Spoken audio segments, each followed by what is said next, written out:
চলো সখী দুজন মিলে হাওয়ায় করে ভর, যতন কইরা বানায় একখান ভালোবাসার ঘর।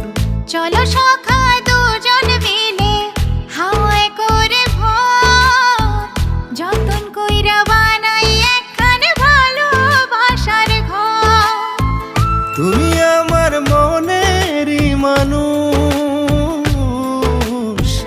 কোনদিনও আমারে কইরো না গোপন।